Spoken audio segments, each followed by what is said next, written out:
Hi friends, welcome to Prerana and Sadhana class. ఈరోజు మనం మొదటి గవర్నర్ జనరల్స్ అండ్ వైస్రాయ్లు ఎవరెవరో తెలుసుకుందాం. దీనికి కూడా ఒక క్లూ ఉంది ఫ్రెండ్స్, కానీ క్లూ కంటే ఎక్కువ మనకు టాపిక్ తెలియడం ద్వారా మనం తొందరగా ఆన్సర్ చేయగలుగుతాం.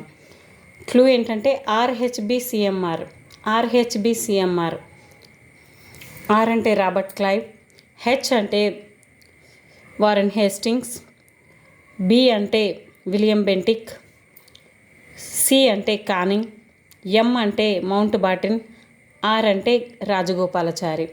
అయితే దీన్ని ఎలా టాపిక్ ద్వారా గుర్తుపెట్టుకోవాలో, బ్రిటిష్ సామ్రాజ్య స్థాపకుడు బెంగాల్లో ఇతను బ్రిటిష్ సామ్రాజ్య స్థాపకుడు రాబర్ట్ క్లైవ్ 1757 లైవ్గా బాట వేశాడు. లైవ్ అంటే క్లైవ్, బాట వేశాడు అంటే రాబర్ట్ క్లైవ్ 1757.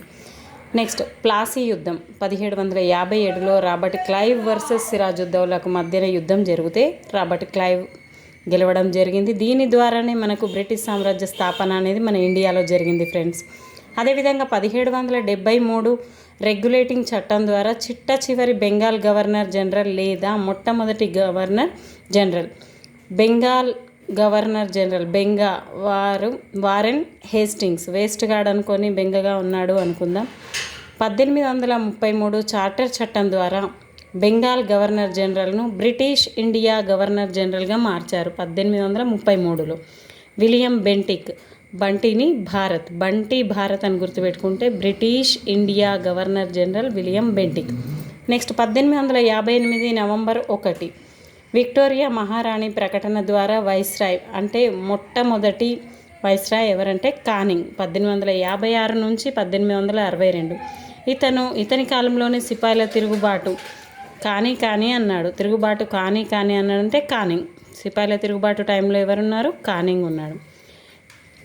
ఇండిపెండెంట్ ఇండియాలో వైస్రాయ్, స్వతంత్రం వచ్చాక మౌంట్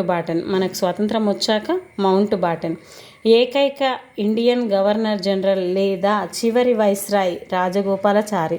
స్థానిక సంస్థల పితామహుడు లార్డ్ రిప్పన్. ఈ విధంగా మనం దీన్ని చదువుకోవడం ద్వారా మనకు గుర్తుంటుంది అనుకుంటున్నాను. Thank you friends. Please like and share my channel.